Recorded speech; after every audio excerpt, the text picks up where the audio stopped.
Assalamu alaikum. So I am obviously not Samir. I am Nadeem Shaikh. So I'm sitting here as trying to make up for Samir and have a conversation. What we decided was to just bring a little bit of our context, make it more for conversation. Hopefully, take questions from you guys and answer what's the investment landscape look like especially in Pakistan, and most importantly, what my panelists are promised is what deals you need to get into, what is going to make you a lot of money over the course of a little while. So if you have friends and family, call them now so they can learn from them and they get their money ready, right? Okay.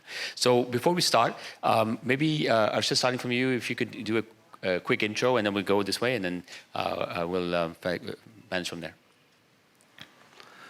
Assalamu alaikum, everyone. My name is Arshad Ashraf. I work with Saudi Aramco. I'm based in Saudi Arabia, and my day job is that I manage the internal portfolios of our investment arm, which is called Wasaya. So we're basically global investors. We invest across different asset classes, and an asset class is something like investing in stocks, investing in real estate, investing in private companies. So we invest across the gambit. A little bit about my background is that I grew up here in Karachi and went to the US for my education. Came back and became a kind of a tech entrepreneur. I started a few startups, and on a private basis, what I do now is that I invest in Pakistani startups. I've made a few investments here locally, which we can talk about in due course. Super, thank you. Shamoon? Thank you. My name is Shamoon Tariq. I'm the partner and the co-CIO for Tundra Fonder, which is a Swedish-based asset management company. We invest in almost 15 countries globally, which we categorize as frontier and emerging markets, which includes Pakistan, Vietnam, Bangladesh, Sri Lanka, Egypt, for that matter. We are based out of Stockholm, but we have two regional offices, one in Pakistan, Karachi, and the other is in Vietnam, Ho Chi Minh City. We are the first Pakistan-dedicated fund outside Pakistan, which is available. Apart from that, we also were the pioneers in launching the Sustainable Frontier Fund, which is first in the global arena, and we screen the investments on the sustainability criteria and so forth. Contrary to the many funds who set up their research hubs in India or Dubai for that matter, we were the only ones who set actually the research hub office in Pakistan. In Karachi? In Karachi, exactly. So that was our first outside office. Apart from investment, we are also part of the Swedish Business Council. I'm the vice president of that. And we are trying to bring Swedish investments and the businesses to Pakistan, ranging from the VCs to renewables to packaging and so forth. At this point in time, we have investments in around 35 companies in Pakistan, and we are looking forward to actually expand that. Super, thank you. And I'll just make a quick introduction to myself. I'm Nadeem Shaikh. I started my life as a consultant and then ran a large organization in payments called First Data, which was $1 billion P&L and 6,000 people. Then I set up my own venture fund in fintech, which grew to $500 million. And more recently, I was heading up Vion and Jazz's digital finance services business. And now I'm exploring investing in Pakistan on a more across the financial wellness landscape, and we can talk more about what I mean by that, and that's where I am right now.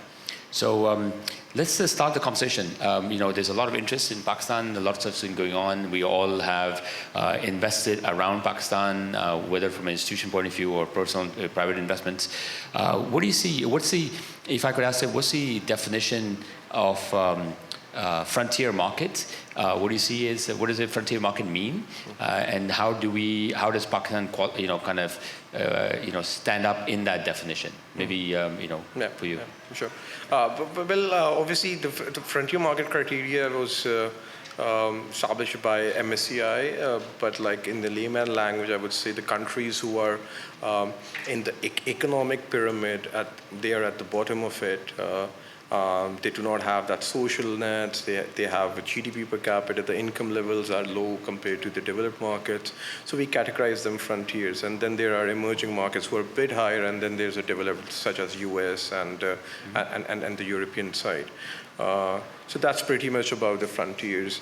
But what's happening right now is the developed markets and developed countries are having very low growth trajectory right now. So people are moving towards frontier and emerging markets. So frontier and emerging markets are categorized for their high growth.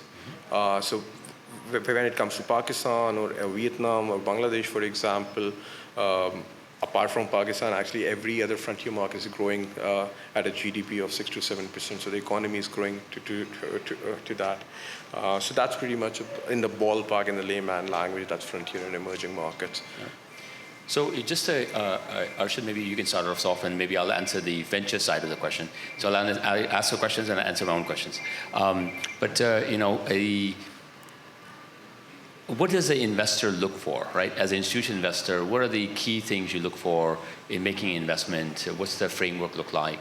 And you are on the public institution side, and I'll try to maybe cover that from a venture capital side. Yes, I think it's important to understand how investors allocate capital to countries like Pakistan, right? So large institutional investors have the ability to access any market in the world, right? We can invest in any country, we can invest in any asset class. So it's really a question of, I would say, a balance between return and risk. So what is the return that you're going to get relative to the amount of risk that you're taking, right? So that ratio needs to make sense. If the return is high and there's relatively high risk, you may still want to pursue that opportunity. If the return is low, but the risk is also low, to Shamoon's point about investors being more comfortable until recently investing in more developed markets, the developed markets may not have very rapid rates of growth, but they also don't have the risks associated with emerging or frontier markets. So the first thing that institutional investors really look for is a framework in which a country fits in. So Pakistan, for example, needs to fit into that framework where the returns that are being generated for the market need to also be in conjunction with the risk that we're taking, right? And any time that equation is off, where the risks are too high and the returns are too low, it doesn't make sense for institutional investors to step in. So it's interesting because on the other side, which are where I invest, which is, and you have invested on a private capacity, right? And we can talk about that. Is when we look for investments in a venture capital, which is really early stage, someone has an idea, someone has a concept. We look for is the idea good? Is it scalable? Is it a big opportunity? But the most important thing, by far, like 70% of our due diligence at that stage is on the individual. Is the individuals that are forming this company coming up with this idea, why are they doing this? Are they doing this because they're deeply passionate about this and they really care about this, what they're trying to solve for? Or is it because they just read in Dawn and they went to Adab Fest and heard something and said, okay, let's start a company. So that's really most important, because what we find is in the venture stage, it's like each company goes through a lot of changes, lots of ups and downs in the journey.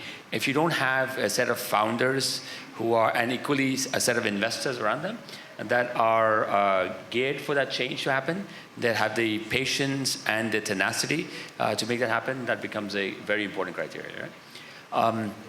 So, we were talking about this a little bit before, and I've kind of experienced this in my world.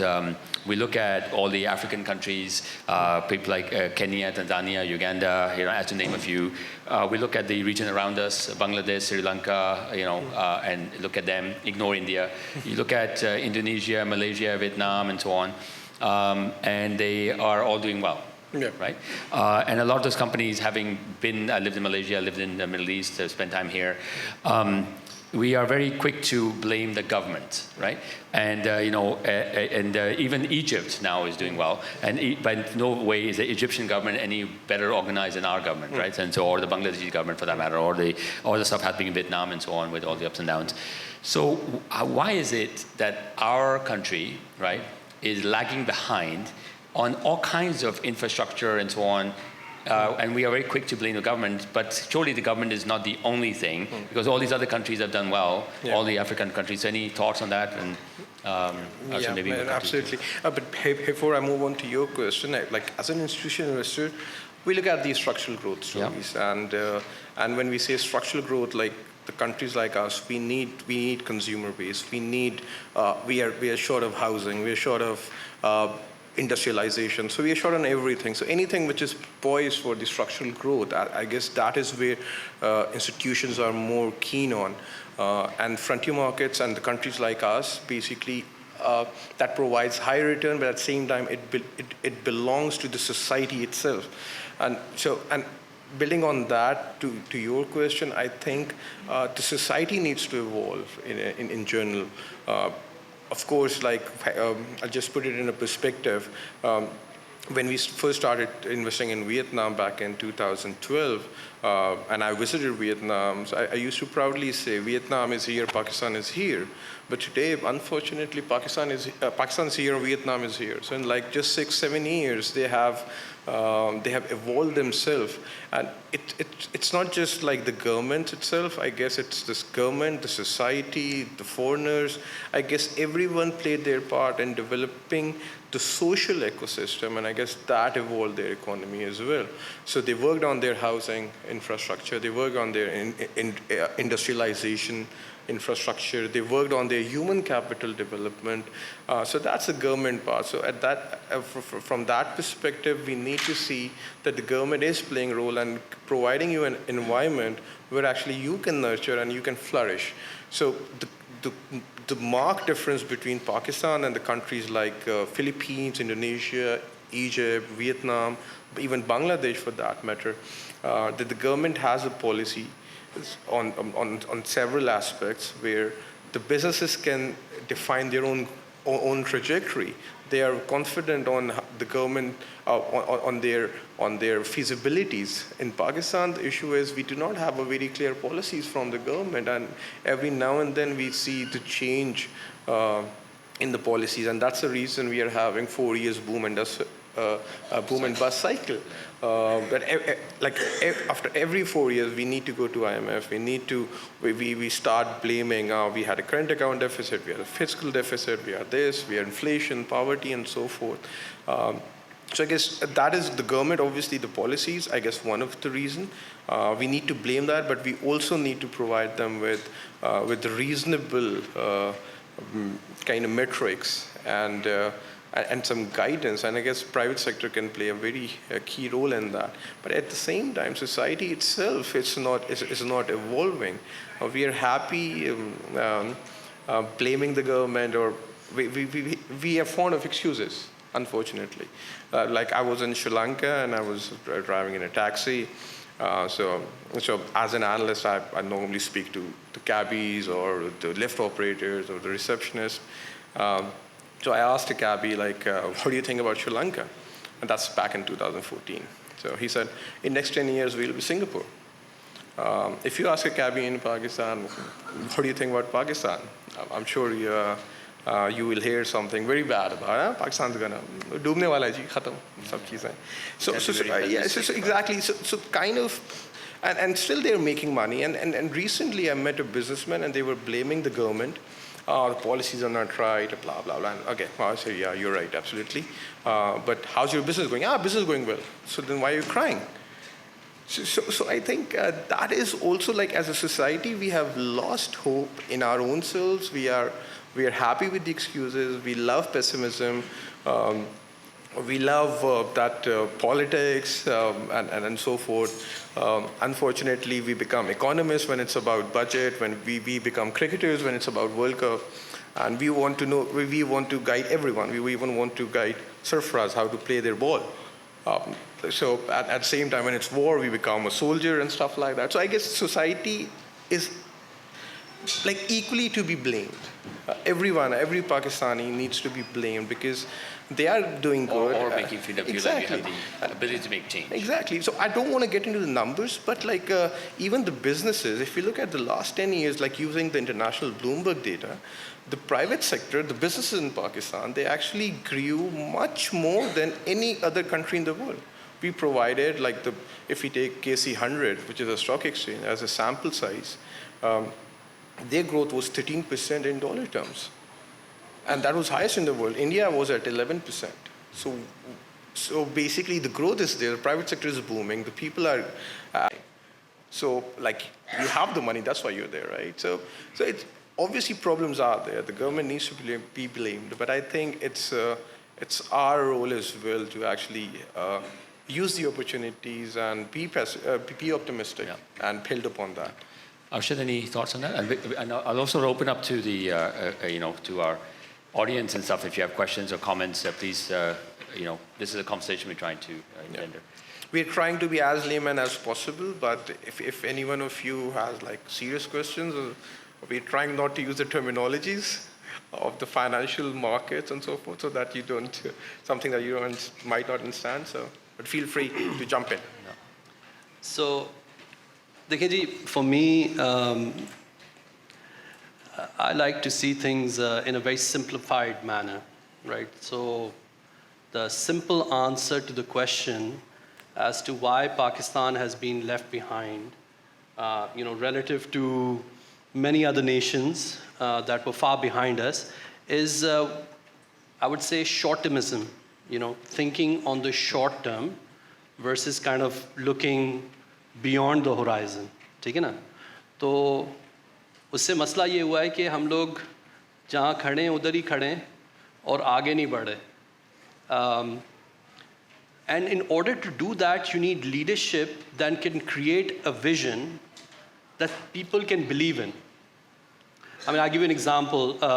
My family and I, we lived in Malaysia for many years during the period of Dr. Mahathir, right? There was continuity in government for 23 years, and Dr. Mahathir, changed the destiny of Malaysia. Yes, there were many, many problems and issues, and there was a lot of corruption, etc. But they got stuff done. And one of the things that stuck in my mind, even though when I was, growing up over there, was this Vision 2020. This idea that we want to be able to get somewhere in 20 years from now to be a developed nation. That was the vision that they had kind of put together. हमारी असल में problem ये है कि we are not able to get out of our immediate cycle. And the reason is that we are continuously in this vicious cycle of dealing with short-term problems and coming up with short-term solutions. So in a sense, going back to what Nadeem, you were saying is like, I see Pakistan as a startup, right? It's got all the issues of a startup. It needs to really define its business model. It needs to find the right type of investors, and it needs to have the right founders or entrepreneurs to be able to push that forward. So that's the first comment that I would make. So in order for nations to advance, one of the key things that, earlier on I was talking about the fact that you have, for investors to come into a market, you need to be able to balance the risk versus the reward, right? That needs to be in balance, right? If the risk is too high, people will not be able to come in. So I was thinking that, what is that one factor that you can point towards where you can try and balance that equation? And the two words I would use, and I'll try and explain them a little bit more, is domestic productivity. That's really the key. That your workforce, the people of your country, need to be productive, right? They need the input, that one unit of input needs to produce more, right? And domestic productivity in our country has been very, very poor. Despite the fact that a number of businesses have been extremely profitable to Shamoon's point about, how much profits have been made through the private sector that are really not reflected on the stock exchange of Pakistan, etc. The reason I think behind that is that domestic productivity has been very, very low, and there are two elements. There's almost like a yin and a yang situation that we face. It's the old guard, the people who have a vested interest that benefit from inefficiency, that benefit from a broken system, that have their khanchas fit everywhere, right? They are the ones that are constantly trying not for the system to change, right? And then there's the other side, which is saying, look, if we don't bring about productivity, if we don't try and change the ways that we've been on, we are, going to go into, further disaster. So that's, to me, in a broad nutshell, the situation that we face. So one, we can talk about the problems, but what are the solutions? And frankly, the solutions are everywhere. I mean, it's not rocket science. You can look at other countries, you can look at other places around the world where, economic conditions were poor. We have the case of many different countries, including countries like Bangladesh and Sri Lanka, etc., in our neighborhood. Yes, of course, the dynamics of Pakistan would be different, but the solutions are out there. So one thing that we can really look at, and I think that this is not something that the older generations, frankly, may appreciate and understand, but there's a living example of that, is digitization. When you bring digitization into an economy, when you make everything digital, right, like China did with this platform called WeChat, for example, what happens is it takes out all the inefficiency in the middle. It takes out the middlemen that are, like parasites sucking on this organism. So in order to be able to do that, you need to be able to create that efficiency through digitization. And Nadeem, obviously you know a lot about that topic. But I think that in order for us to leapfrog and try and come up with solutions, we're not going to be able to fight in between this battle of the vested interests and the folks that want to go into a different direction. The best way is to unleash the private sector and entrepreneurs to look at any area whatsoever where digitization can be brought in to bring about productivity and efficiency. No, I think it's a great point. It's in one of the last panels we were talking about this conversation, and people, we look back at the 10, 20, 30, 40 years and saying how we suffered. We talked about this before, right? And we have missed out on the growth engines, if you may. Korea took our model in '60, and Vietnam, all these countries have come in. The nice thing about where we are right now is we don't have to worry about the past. So the future is actually disconnected from the past. There's opportunities available to us as a nation, as individuals, as people, and that allows us to really leapfrog into the next frontier. So it's not a coincidence that if you look at the other side of the coin, Pakistan now is the third largest freelance economy in the world. The number of people working freelance. That means someone doing work for themselves and selling their services to someone else, right? And it ranges from people who are 80-year-old to people who are 15, 14, 13 that are in the freelance community, because we did a whole bunch of work in my last year here. So there are lots of startups emerging that are no longer looking for the path, which is the normal job path. I have to go work for someone. I have to call someone boss. And I have to say, sir, sir, sir. I don't have to call anyone sir, sir, sir. I can be my own sir, right? And I can call myself sir if I want to in the morning, or not at all. But that's the opportunity available. The kinds of people that are coming in, the kind of passion you see, enormous amount of talent sitting everywhere, right? Some of the businesses that my partner was sitting in the audience and I are working with are coming from places like Okada. Some of the, they're not sitting there and developing something for the local, community of Okada. Some of these guys have gone out to establish world-class businesses out of San Francisco and New York and really developing that stuff, right? And you see it all over the place. So it's actually less off. So if you are educating your next generation through the Grammars and the St. Patrick's where I went to, or the HSN and stuff, you're putting it at disservice. right? Because those institutions are still training people to be for the 20th century model. And the folks that are going to a more entrepreneurial school, which is the school of life, right, where they are learning this on their own and figuring this out, have a much better chance of success than everyone else. And this is, by the way, a global phenomena. The intake into places like Harvard and Cambridge and so on is down because people are no longer willing to pay that kind of money for a brand that actually has no value, right? There's nothing that they can teach me at Harvard that I cannot learn on Google. Absolutely nothing. And Google is free, and Harvard I pay a lifetime and then in debt for the rest of my life, right? So it's the brand that used to be important, that I work for a big company, Nestle, Pepsi, and so on, no longer relevant. Now the companies like Baikia and Eid Mubarak and Trello Talk, which is what you invested in, and the Kareems of the world. Kareem is a big, larger organization, but very recently, right? So it's those are those what matter. What matters is where do I get my passion from? Can I actually have a meaningful impact? And so the last bit I'll say of that, and maybe come and talk about some of these startups I know you've been investing in, you've been thinking about it. It's the value system is going through a change.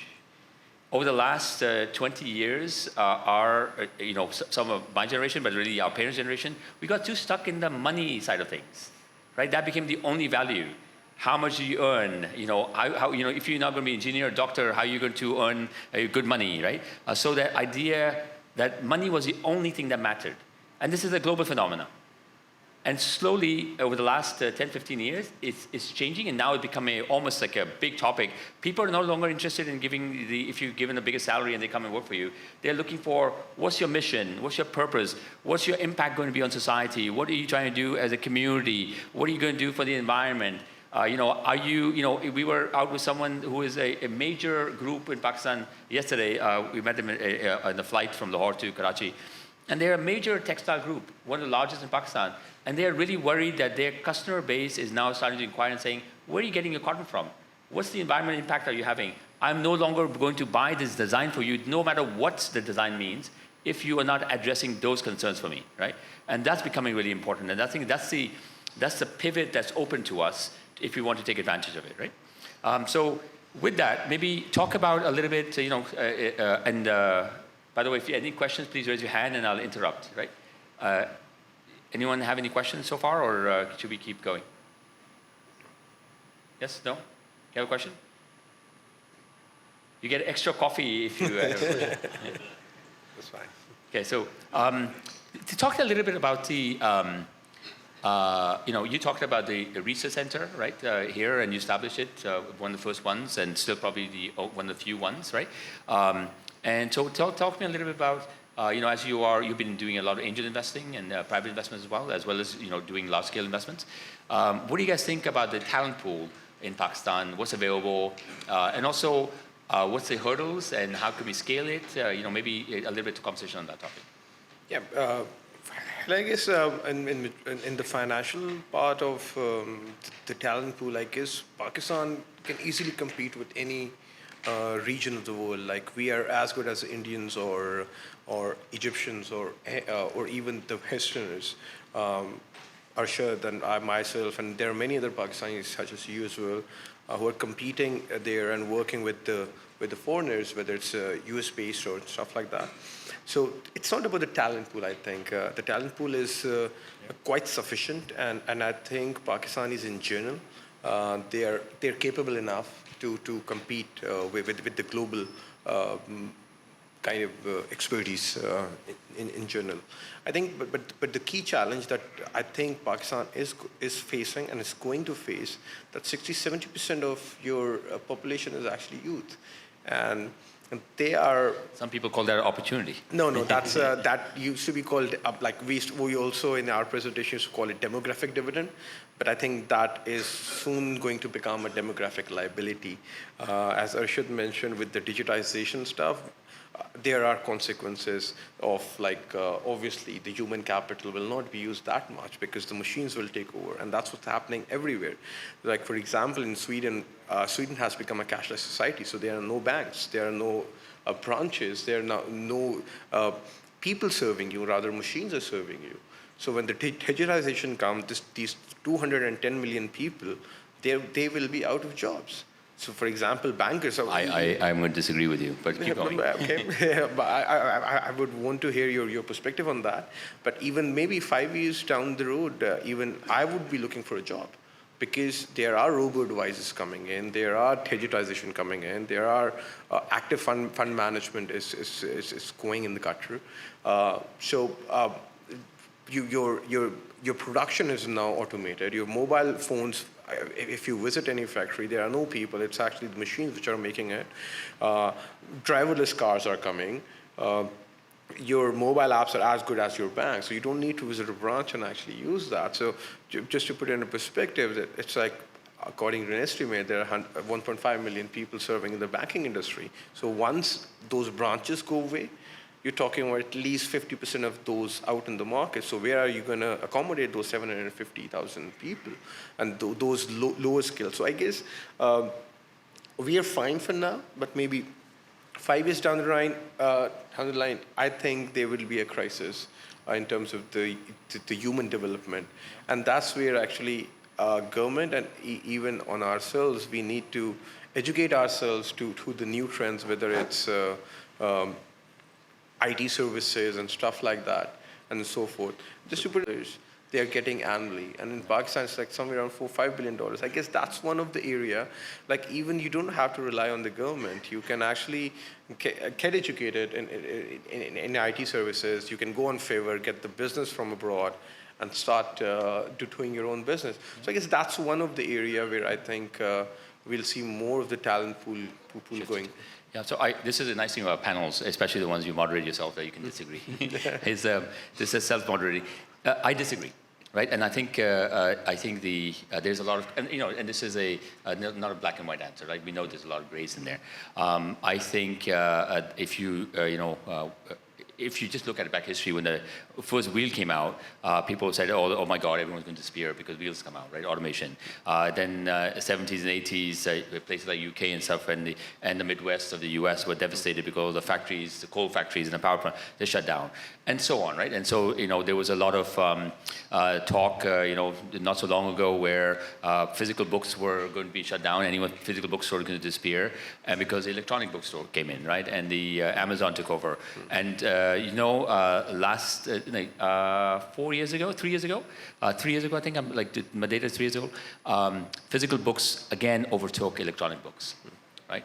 So I look at my children, my 19 and 17-year-old, they are no longer listening to Spotify. They're going back to the gramophone and the LPs because they want a custom experience as opposed to generic Spotify playlists that anyone can play and so on, and they lost sense of their music, right? So I think there's they are off Facebook now. They're getting off those things. And I think there is what certainly is a different kind of skill set in some of the traditional job frontiers, but the history tells us that people will adapt and kind of create new industries, right? So behind the mobile industry, because I come from that, if you are doing financial services, you may not have a banking branch person, but there's lots of people in the back doing data analytics and reporting and technology and packaging in a way and looking at customers. Well, that's exactly my point. Like, so for example, until unless you actually groom your skills or get new skills. Absolutely. That's where the challenge will come. For example, you're absolutely right. So I'm just the only discussion I was kind of trying to do is it's in my mind still it's a dividend as opposed to a liability. Yeah. That's what I'm trying to argue for. And unless obviously, for example, if it was a developed country like Sweden or someone else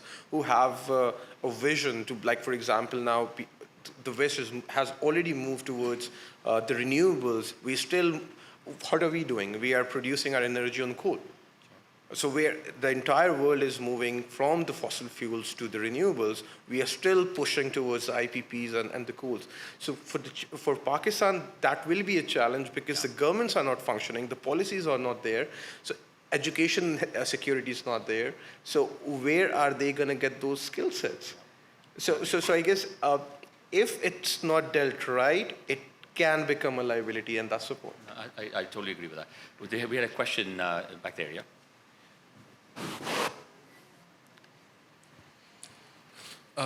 अगर बात करें local context की, तो local context में पैसे कमाने के जो इस प्रोग्राम का टाइटल है, सेशन का टाइटल है, आप उस पर बात कर रहे हैं, तो हो सकता है गालिबन आप एंटरप्रेन्योरशिप की बात कर रहे हो. अभी दूसरे सेशन में मैक्रो इकोनॉमिक लेवल पर बात हो रही थी, तो उसमें बता रहे थे कि how to put out the fire, practically we are on fire in terms of our economy, right?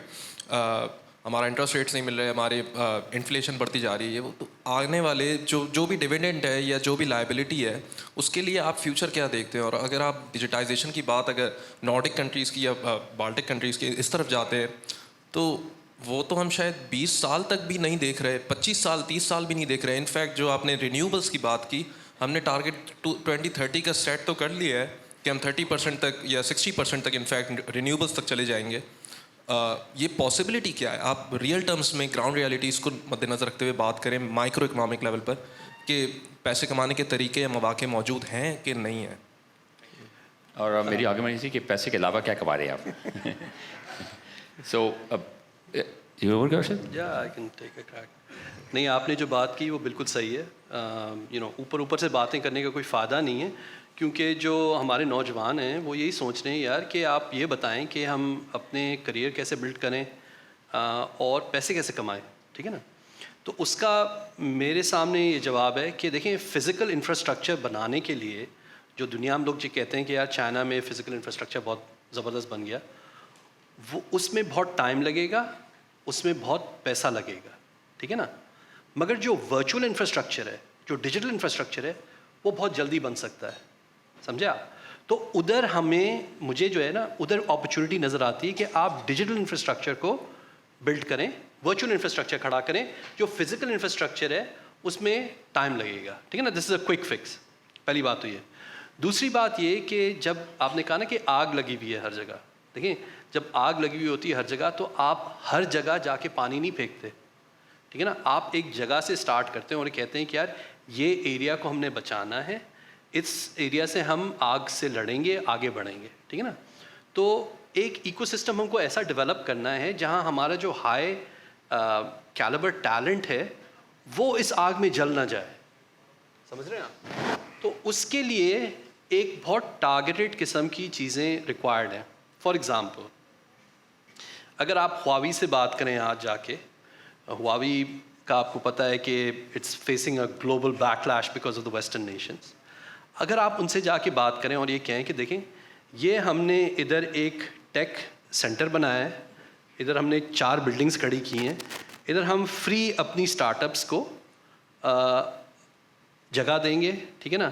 کوئی ہم نے ان کے اوپر بٹھانا نہیں ہے کہ ہاں ہم آپ کو پیسہ بھی دیں گے, جو بھی ہے ان کو صرف ہم جگہ دیں گے, اچھی کنیکٹیوٹی دیں گے, اور آپ اپنی طرف سے ادھر 5G نیٹ ورک لگا دیں, ٹھیک ہے نا.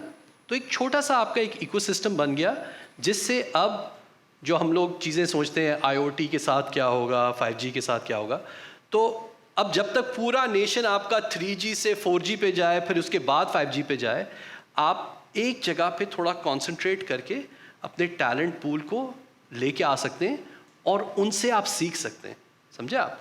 تو سب کو بچانا شاید مشکل ہو, مگر جو ہمارے ہائی کیلیبر یوتھ ہے اس کو ہم نے فوکس کر کے ایک جگہ پہ لے کے آنا ہے.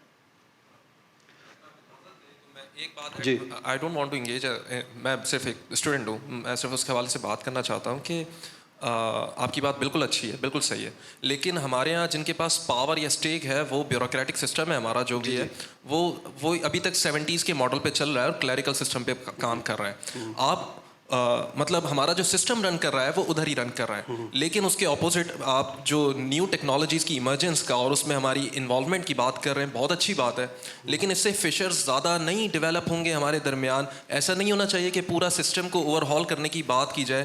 یہ نہ ہو کہ ہم کچھ نوجوانوں کے ہاتھ میں مطلب دے دیں ٹیکنالوجی, جو کہ بہت اچھی بات ہے, لیکن جو ہمارے بزرگ ہیں جن کے ہاتھ میں پاور ہے, جن کے ہاتھ میں they still get to call the shots and they are not ready to shift the power to the next generation, ان کے درمیان فشرز نہیں پیدا ہو جائیں گے. اور اگر ہوں گے یا نہیں ہوں گے فار ایگزامپل, تو آپ کی نظر میں کیا ہے؟ مطلب اگین صرف اور صرف پاکستان کے کانٹیکس میں رکھ کے آپ بات کریں جس میں آپ اسٹرکچر کو سمجھتے ہیں, پلیز. Thank you. دیکھیں اگین اس کے اندر یہ چیزیں جو ہیں یہ دوسری جگہوں پہ ہو چکی ہیں. ہم پاکستانی سمجھتے ہیں کہ ہم کوئی اور ہی پلانٹ سے آئے ہیں, کوئی اور ہی قوم ہے. نہیں بھائی, ہم بھی اس دنیا کے باشندے ہیں اور ہمارے ایشوز بھی ایسے ہیں جو دوسرے لوگوں نے دیکھے.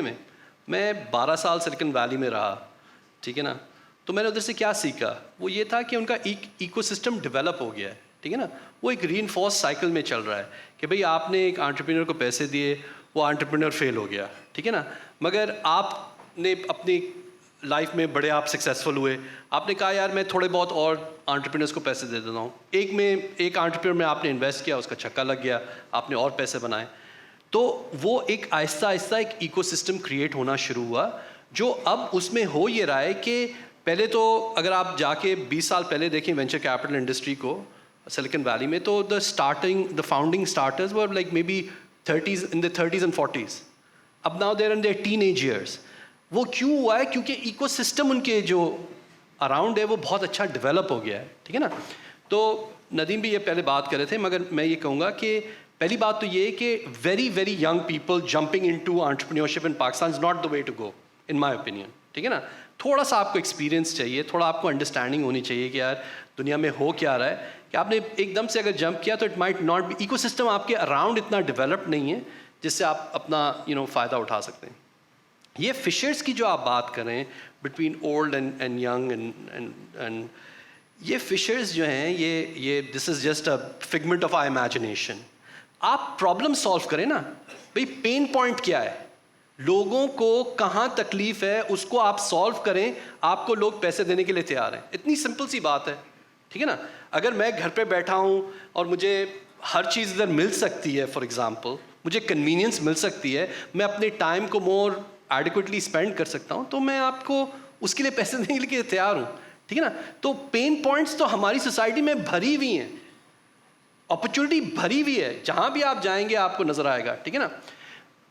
ایک اور میں بات یہ کہوں گا کہ جو بھی وینچر کیپٹلسٹ جو باہر سے آتے ہیں نا, وہ کہتے ہیں یار میں نے تو انویسٹ کرنا ہے, یہ واپستانی, جو میں بھی ہوں واپستانی ایک طرح سے, جو واپستانیز ہیں جو وہ واپس آتے ہیں وہ یہ سمجھتے ہیں کہ یار میں ایسی کمپنی میں انویسٹ کروں گا جو گلوبل چھکا مارے گی. صبر سے یار میرے بھائی, آپ کا گلوبل چھکا ادھر سے نہیں لگنے والا, ٹھیک ہے نا. آپ پہلے اپنے ایکو سسٹم کو پہلے ٹھیک کریں, جو چیزیں باہر چل چکی ہیں ان کو انکارپوریٹ کر لیں. جیسے کریم فار ایگزامپل آپ دیکھیں, کریم اور اوبر نے کتنی جاب اپرچونیٹیز کریٹ کی, کتنے لوگوں کو انہوں نے امپلائمنٹ دی, اور مائنڈ سیٹ کتنا چینج ہوا لوگوں کا, ٹھیک ہے نا. اب آپ فار ایگزامپل انڈیا سے اگر آپ اپنے آپ کو کمپیئر کرتے ہیں تو ادھر 19 یونیکارنز ہیں, 19 یونیکارن آج میں دیکھ رہا تھا. ہمارے پاس کوئی نہیں ہے. میں یہ نہیں کہہ رہا کہ نہیں ہے تو یار بہت برا ہے, ٹھیک ہے نہیں ہے, مگر میں آپ کو بتاؤں کہ ایک بن جائے نا, آپ کی سوسائٹی بدل جائے گی, اس کی تھنکنگ بدل جائے گی. کیونکہ آپ معاشرے میں جب آپ یہ پروف کر دیں کہ یار یہ چیز چل سکتی ہے, تو سب کہتے ہیں ہاں یار اب یہ چل سکتی ہے, ٹھیک ہے نا. تو اس برج, وہ جو گیپ ہے, اس گیپ کو ہم نے بند کرنا ہے, اس کو ریالٹی بنانا ہے. وہ ریالٹی ڈیجیٹل ورلڈ میں زیادہ بن سکتی ہے بنسبت یہ کہ آپ اپنے کوئی کانکریٹ کے اسٹرکچرز کھڑے کریں. اور جیسے عمران خان کہتا ہے گھبرانا نہیں ہے تو گھبرانا نہیں ہے. جی. Exactly. I'd just like to give you my perspective on what you said کہ یہاں پہ چھکا نہیں لگ سکتا. So I think it is important that the people keep dreaming کہ ان کا چھکا لگ سکتا ہے, ٹھیک ہے, because only then there is a possibility if you think big. Because if you can dream big, then God has given you the ability to do big, ٹھیک ہے. اب میں آپ کو ایگزامپل دوں گا, یہ ایک مووی بنی تھی فروزن. فروزن جو ہے اس کا 95% کام جو ہے پاکستان میں ہوا تھا بائی ینگ CGI جو گیمر ہوتے ہیں, جن کو $300 to $400 پر آور کا ملا. They were very happy with it. The movie did $1.25 billion. یہ چھکا نہیں ہے تو اور کیا ہے. The question is کہ یہ جو 5% کا جو وہاں پہ فنشنگ ٹچز ہوئے وائس اوور وغیرہ میں, تو اگر کوئی entrepreneur with some sense can say, yaar wait a minute, if we can do 90%, 95% of the production here, you can always engage the finishing touches, the final editing, the voiceover over there, and actually launch a movie of that type, and have that kind of this thing. Why not? Sir let me say so کہ میں یہ نہیں کہہ رہا کہ آپ کا چھکا نہیں لگ سکتا. نہیں, میں ذرا کلیریفائی کر دوں اس کو. میں یہ کہہ رہا ہوں کہ اپرچونیٹیز جو ہماری ادھر ہے نا, دیکھیں ایک چیز آپ یہ کریں کہ آپ کہہ رہے ہیں کہ جو کیپٹل آ رہا ہے آپ کے لیے, جو انٹرپرینورس کے لیے پیسہ آ رہا ہے, وہ اس لیے آئے کہ آپ کوئی گلوبل $100 billion کمپنی بنائیں, ٹھیک ہے نا, یا ایسا پیسہ آ رہا ہے جو آپ کی ایک لوکل $100 million کمپنی بن جائے, ٹھیک ہے نا. اس کے جو انویسٹرز ہیں وہ بہت ڈفرینٹ مائنڈ سیٹ کے ساتھ آتے ہیں, پہلی بات تو یہ. दूसरी बात जो आपने बहुत इंपॉर्टेंट एक बात कही वो ये है ऑन आईपी, इंटेलेक्चुअल प्रॉपर्टी, ठीक है ना? तो इंटेलेक्चुअल प्रॉपर्टी जो कंटेंट है वो तो that's very easy to be able to develop intellectual property on that. तो मैं आपसे वो डिसएग्री नहीं करूंगा कि आप इंटेलेक्चुअल प्रॉपर्टी बनाएं. I'll add to that. Sorry, I'm interrupting you. I think आपने जो पॉइंट पहले भी कहा था, it's like a slightly different point. वो अर्शद ने पहले भी इसको कहा था कि जो कि फ्रोजन की बात कर रहे हैं आप, एंड एज एग्जाम्पल आपने दिया, it's basically the ecosystem has to be in place. Right. So there is a certain level of standards that become acceptable, right? So everyone does the certain things up to a certain part. So it doesn't become one of the things that sometimes it happens, sometimes it's not. Yeah? तो हमारी अगर हमारी gaming industry है, so we should be able to leverage that every single time. मैं suggest ये करना चाहूँगा, people like yourselves who have worked over there in Silicon Valley, who know how things work over there in VC, तो if you can basically round up a VC and say, यार wait a minute, ये जितनी भी gaming है ये हम पाकिस्तान में develop कर सकते हैं, and then use your contacts over there with the VC network and create a little skill base here where you can put these kids together, तो अब बहुत बड़ा इसमें से एक इकोनॉमिक गेन निकल सकता है. This is all I'm saying. No, absolutely. I'll just add to your point. I 100% agree with you. Basically जब हम पाकिस्तान को देखते हैं तो काफ़ी ज़्यादा जो चीज़ें दुनिया में हो रही हैं, Pakistan is actually contributing to it a lot. For example, अगर आप ऊबर का बिजनेस अगर आप देखें तो कराची में सेकंड हाईएस्ट राइड्स आती हैं ऊबर की, and they are valued at $80 billion. But just sticking to this gaming का जो मैं बता रहा हूँ, just to let you know, the total movie cinema industry is worth about $288 billion. Absolutely. The gaming industry has crossed that. It's more than that. When I read the statistic, I almost fell off the chair. But it is a huge number. Exactly. And if we have the young kids जिनको with a very little training या online courses, if they had come to that level, तो ideas के उस resource को आप लोग channelize करें. I'm just going to move us on to the next question. So maybe encourage us to, right? So because we have a lot of questions coming up. पीछे भी थे. They were like, after this we can go back. Okay. Just a comment to join the conversation. I think the point that you were making, I think Arshad made about the youth and the challenges that we are looking at 5 years hence. I think in Pakistan, it's very important that we need to kind of have a vision as a society, because I think over years, 70 years, we have we've learned that the government in this country is irrelevant. And I think we need to kind of take that learning on board, and all the issues, whether those are about developing skills for the youth or whatever, I think we really need to come forward as a society, and all kinds of institutions we need, because these pain points, they're not going to go away. 5 years is a blink, in the continuum of time. And I think, therefore, for the startups, and we really need to look at all these areas and come up with solutions, not just like, the chakkas we are talking about, and they're good to have. But I think at the same time, it's really the pain points, the frustration, and I think that's where, and I'm interested in your comments, like, how you think, where you were sitting, how that can happen, how contribution can be made by people like you and all of us towards that. Thank you. So maybe Shamoon, you answer that, and there's a question back there. So I can relate this question to the other frontier countries that we have invested in, and I've traveled almost even the cities there. The governments need to disengage with the private sector, and they need to let the private sector grow on its own. And Pakistan's private sector has the capabilities to actually grow, and the population has the capability to grow on its own. These pain points can be removed very easily if the governments just provide the policies. You can like in Vietnam, they had a clear policy in terms of the housing and housing boom. They had a clear policy on industrialization. It's not the government's job actually to engage into Asan housing scheme, blah, blah, blah, and everything, and getting into that. So I think less the government, more public-private partnerships, and the ecosystem, these small ecosystems, if we can have, whether it's the gaming, whether it's the digital financial services, whether it's the hospitality sector, it's the healthcare sector. I think the real challenge for Pakistan was, as Arshad also mentioned, these khanchas where government wants to control everything on its own. And there's a reason to it, because you get a lot to make.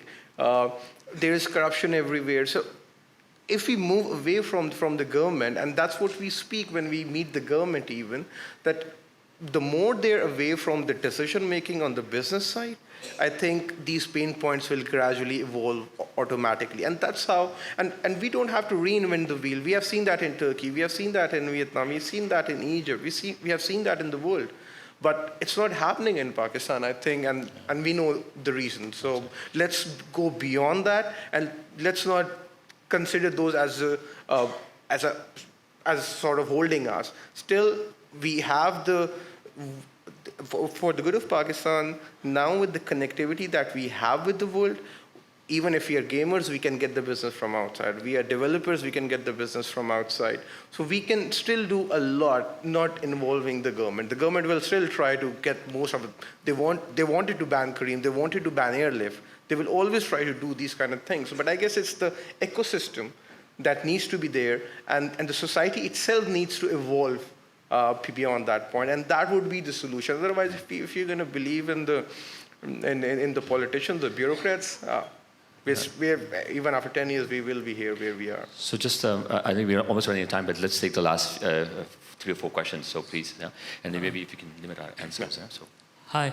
So Shamoon basically talked about how Pakistan is focusing on renewable energy, is not focusing on renewable energy sources, even though the world is actually going on renewable energy sources, and Pakistan is more focusing on, let's say, coal or other sources and everything. And we also talked about how we should actually look at the future and try to implement the new things. But then here's my issue, right? So the world is now focusing away from coal power projects and on renewable energy sources because their energy demands have already been met. In Pakistan, your energy demands have not even come close to being met, which means that shouldn't you actually focus on, let's say, coal and other things in which you can have import substitution and move away from your oil needs onto something that you're locally producing, let's say third coal. And your coal projects are basically more cheaper for you to produce energy from. And once you actually have met that energy demand is when then you can focus on what's actually better and towards renewable energy sources and everything. Even your example on digitization and everything. So in Pakistan, given that... I'm going to stop you. We have to take, because there are many questions, so just take one question, right? So Arshad, maybe if you can answer the question given, just focus on why we are focusing on coal, and we'll talk about that. And then if you would mind passing it, because we have lots of questions, sorry. So the total cost of energy generation should include the environmental costs of burning coal, right? So that model needs to take into account कि आपकी other ancillary costs क्या हैं, for example, environment, health, etc. But fundamentally, the cheapest way of generating electricity in Pakistan, power in Pakistan, is hydro. It's hydropower, right? We should have invested in it, when President Musharraf was talking about it and having the dams in place. So, that's much, much cheaper than going down the path of coal. Yeah. And like at this point in time, the per unit cost on coal is somewhere around 14 cents. And if you move at solar, it's 5.5 cents. So there's a natural reason to move towards renewables. Yeah. Again, I don't want to comment on the government. So the reasons why we are not moving towards renewables or moving towards IPPs, because they are quick fixes. For solar, for hydro, because every politician plans for 4 years, so they don't plan for next 10 years. That's why we are not moving towards that. Simple answer. Hi, my name is Asad, and I'm working with a team that's also working on this startup. We don't know whether it will be the first unicorn from Pakistan, but we're trying our best. Sorry, what's your name for your startup? It's called Social Pi. It relates with natural language processing.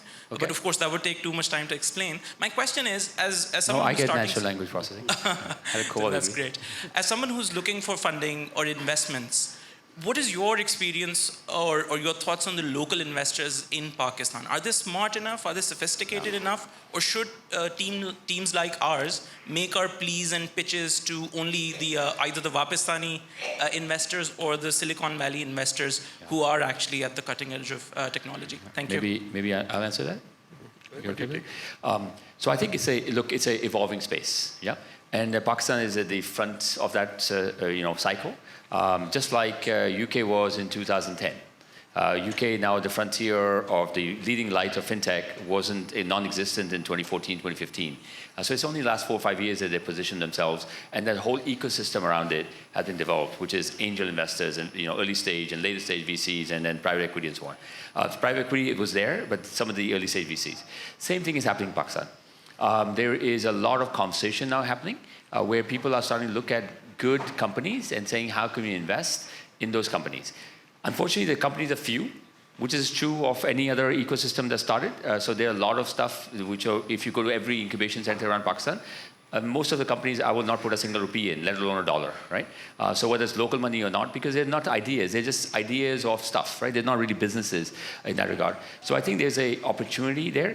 So I would say you have to find the right kind of capital and not differentiate between local or Wapistani or foreign. I think the right kind of capital, people who are going to support you, who believe in you, who believe in the passion of your business, and who are going to support you long term.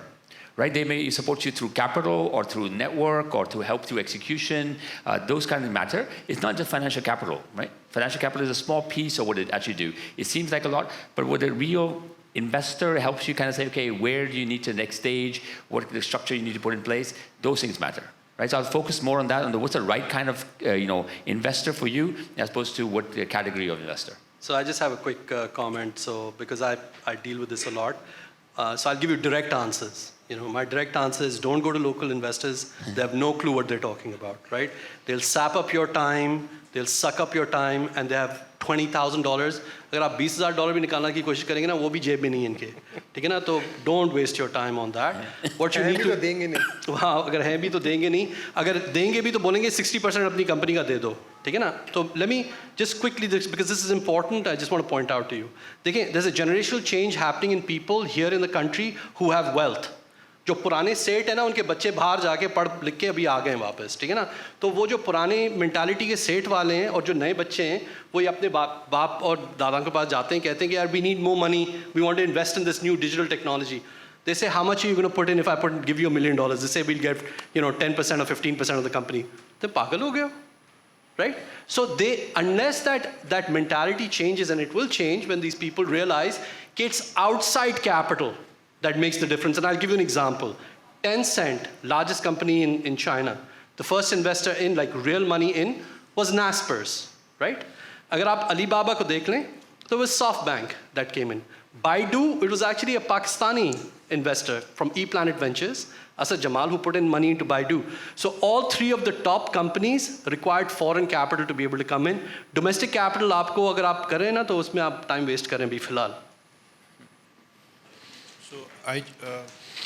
So I just wanted to comment and link my question to the earlier questions, which was about. So I just wanted to link my question to the earlier comments about politics in the government and how the disconnect between the digital part and the politics part and bureaucrats part. I think the elephant in the room is that एक तो जो आज अब जो नए billionaires बन रहे हैं दुनिया में वो सारे टेक के बन रहे हैं. I'm sure there's a similar ratio in Pakistan as well, and it's about time they come into politics, they come into the parliament, and they drive some of the technological initiatives. So पिछले जो दो IT ministers थे, अभी वो medical doctor हैं, उससे पहले वो lawyer थी. So obviously they don't understand. आप पंजाब की एग्जांपल ले सकते हैं, उसमें असद उमर को चीफ मिनिस्टर ने काफ़ी अच्छा लेवरेज किया और उसको डिजिटाइज किया. But he had the vision. But I think someone from tech or a few people need to build a lobby and get into the parliament and tell the government how it is to be done. क्योंकि जो scale आएगा वो government से आएगा. And tech is all about speed. We can go at snail pace with tech entrepreneurs on a local level. This will take maybe 20 years, but if we do it on the government level, it might take 2 years or 5 years or much less. So take it as a comment, or maybe if you could. So look, I will make a comment and we'll. We'll move on. The current British Prime Minister is a comedian, so that's okay. So please. मेरा इसमें comment ये कि जैसे अभी आपकी जो back sponsor है उसमें हम एयरलिफ्ट भी देख रहे हैं जो कि प्योर एक पाकिस्तानी इनिशिएटिव है. मेरा कमेंट ये कि गवर्नमेंट से ज़्यादा इसमें जो आप जैसे लोग हैं जो सिलिकॉन वैली है उनका एक्सपीरियंस है, और जैसे भी उन्होंने कमेंट किया कि financial capital is very small part, it's more कि गाइडेंस, स्ट्रेटेजिक डायरेक्शन, ये चीज़ें ज़्यादा इंपॉर्टेंट हैं, ज़्यादा मैटर करती हैं. और आप जैसे लोग जो एक्सपीरियंस है, जिनका सिलिकॉन वैली है, जो बाहर जिनका एक्सपीरियंस है, हमारे यूथ में यहाँ पे बहुत पोटेंशियल है. एयरलिफ्ट अभी टफ टाइम दे रहा है, इजिप्शियन ग्रुप जो सेवल है उसको रियली टफ टाइम दे रहा है। करीम जो है उसने वो ट्राई कर रहा था कि हम भी इस बिजनेस में हैं, लेकिन इतना टफ कंपटीशन है कि वो पीछे हट गए। इसका मतलब हमारी यूथ में, हमारे यहाँ पाकिस्तान में पोटेंशियल है। प्लस जो हम स्किल्स की बात कर रहे थे, आई एम 40 ईयर्स ओल्ड, आज तो जब मैं स्टूडेंट लाइफ में था हमारे पास वो रिसोर्सेज इंफॉर्मेशन के नहीं थे। हमें एक लाइब्रेरी जाना पड़ता था या दूसरी लाइब्रेरी में बुक्स को ढूंढना पड़ता था। लेकिन आज की यूथ के पास ये मोबाइल है, उसके पास हर तरह की टेक्नोलॉजी है प्रोवाइडेड, अगर वो सीखना चाहे। उसमें फिर मेंटरशिप का काम आता है, जहाँ मेरे ख्याल में इंडियंस आगे हैं। पाकिस्तानी इस मामले में मेंटरशिप में और गाइडेंस के हवाले से थोड़ा उनको एक प्रॉब्लम आ रही है। अगर आप जैसे लोग आगे आएंगे तो गवर्नमेंट, जैसे उन्होंने एक कमेंट में बीच में कहा कि government was trying to ban airlift या करीम, लेकिन नहीं कर सकी। पब्लिक के आगे या इनिशिएटिव के आगे फिर गवर्नमेंट्स भी पीछे हट जाती हैं। और टेक्नोलॉजी में इतनी पावर है कि अगर हमें ऐसे 10 सक्सेस स्टोरीज भी मिल जाएं तो Pakistan can literally change. We just need 10 to 12 success stories and you people like you, they can play a lot of role. Government can do nothing in front of technology, in front of initiatives, nothing. Absolutely agree. Thank you. Just a comment or question? Okay. A second before. Any questions also? Just so we're probably the last 2 questions after this, right? इनके बाद आप पहले comment करें. Okay. Then we'll take your question Just and then the last question because we are almost out of time. Question. So मैं और मेरे साथ sorry ये इनके बाद एक second. Sorry. मैं और मेरे साथ कोई 20 facilitators हैं. हम ब्रिटिश काउंसिल का प्रोजेक्ट करें. It's called DICE. In DICE. DICE. It's developing inclusive and creative economies. पिछले 2 साल में हम कोई 400 entrepreneurs को ट्रेन कर चुके हैं. These entrepreneurs are social and creative enterprises और पूरे पाकिस्तान में हैं. With regards to self, society, business, visibility, scalability and market and what not. So there's a whole module 6 months का पूरा. So हम 2 cohort चला चुके हैं. We also worked on elevator pitches. They are ready. उनमें से कुछ ऐसे हैं ज़बरदस्त. But the only question is that stuck it is कि हम कहाँ जाएं इन्वेस्टर्स के पास. कौन है ऐसे लोग जिनके पास अपना आइडिया लेके जाएं ताकि वो हमें सुने और अगर वो आइडिया अच्छा लगता है तो हमें सपोर्ट कर सकते हैं. So is there any platform online ecosystem है, कोई develop हो रहा है या हो चुका है? If you could shed light on it. Thank you very much. I can.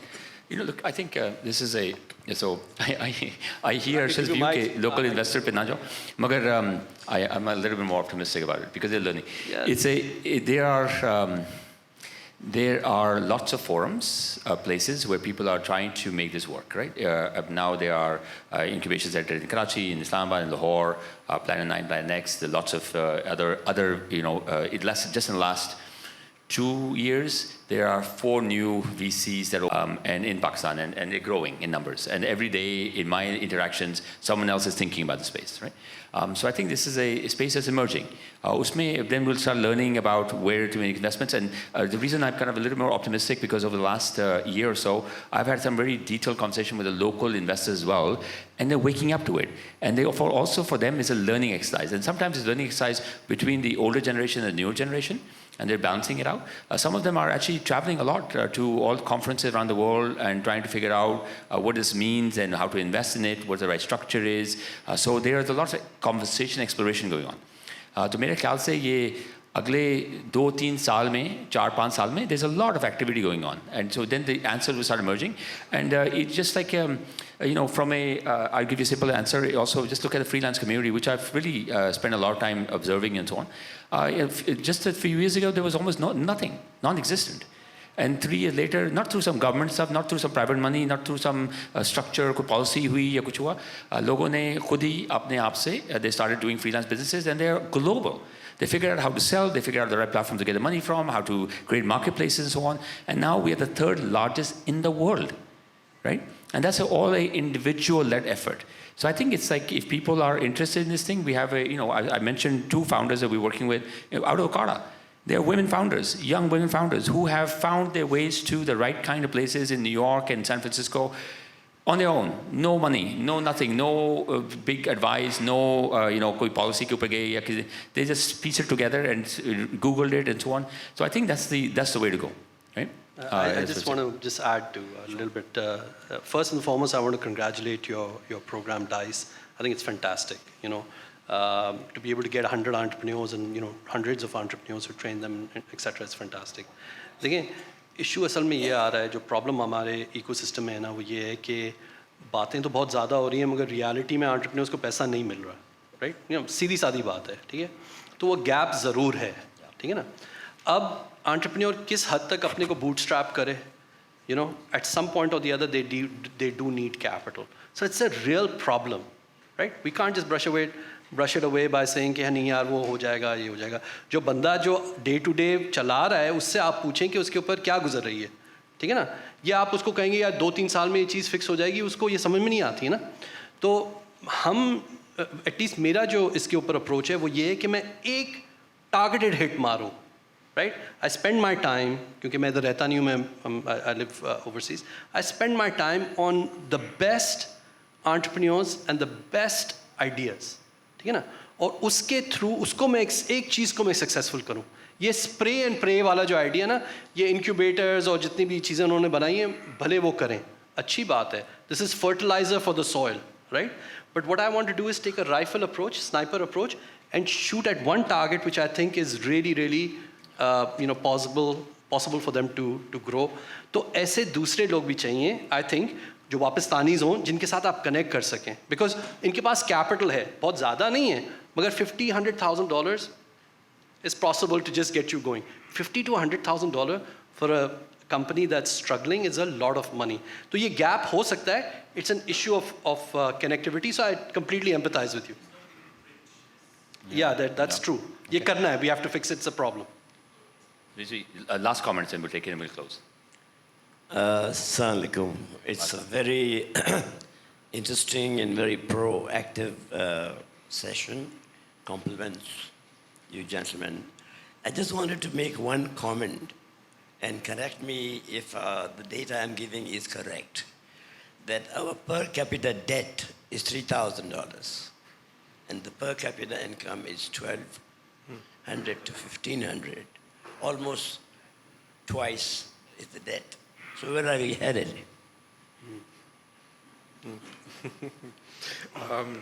Sorry, you want to take that? Well, if we go with this speed, we are headed towards hell, for sure. And that's where we need to change, actually.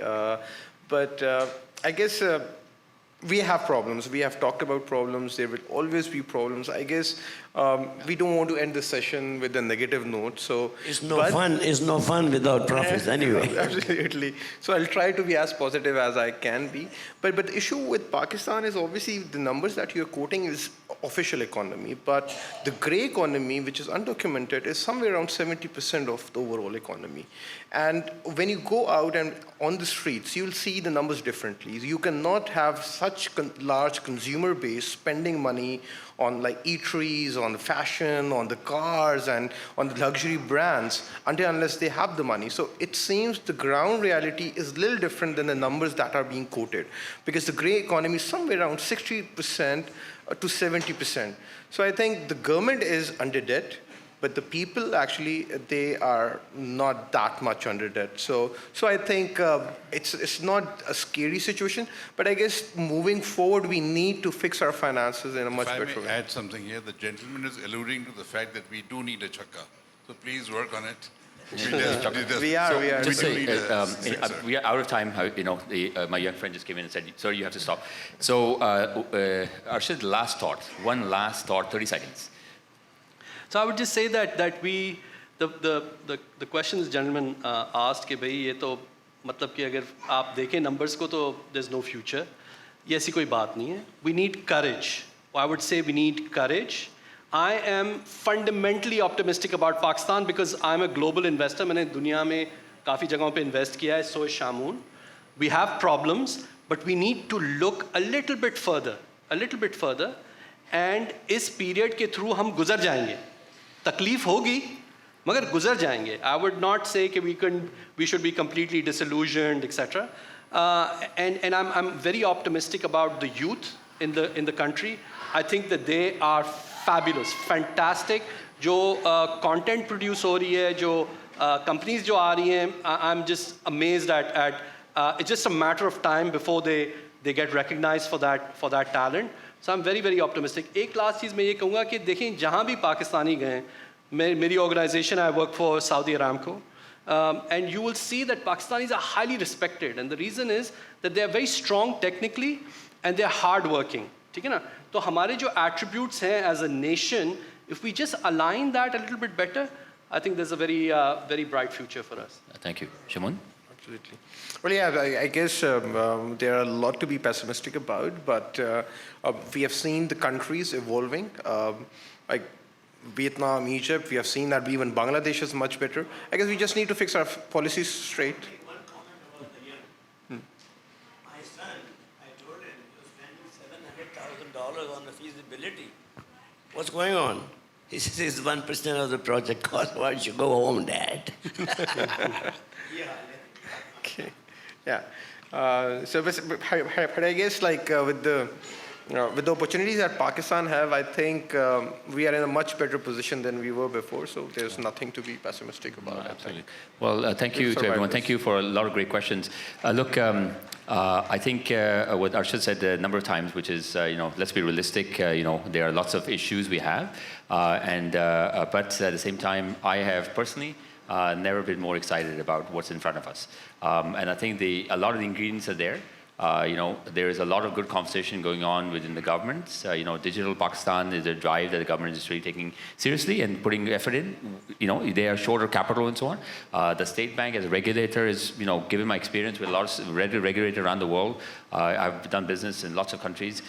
This is a pretty informed regulator. There is a lots of startups being created, and every year there's more and more coming through. The community is growing. So I think there's a lot of signs, right, that we are moving in the right direction.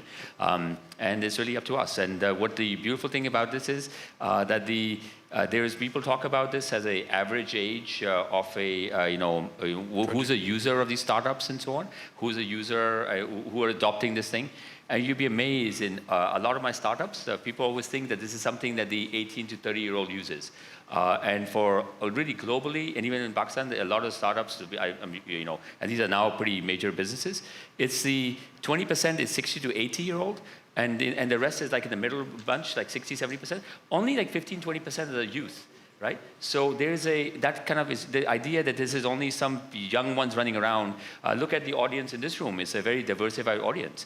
With all kinds of age groups, all kinds of backgrounds, all kinds of gender, experience base, income base, and so on. So take a look at that, and that's what's happening. That's what the Digital Pakistan promises us, right? That any one of us can take advantage. But thank you so much, and thank you, my fellow panelists, for putting up with really a good conversation. Thank you for being patient. I know this is the last session, so enjoy the rest of your Sunday, and Assalamu alaikum.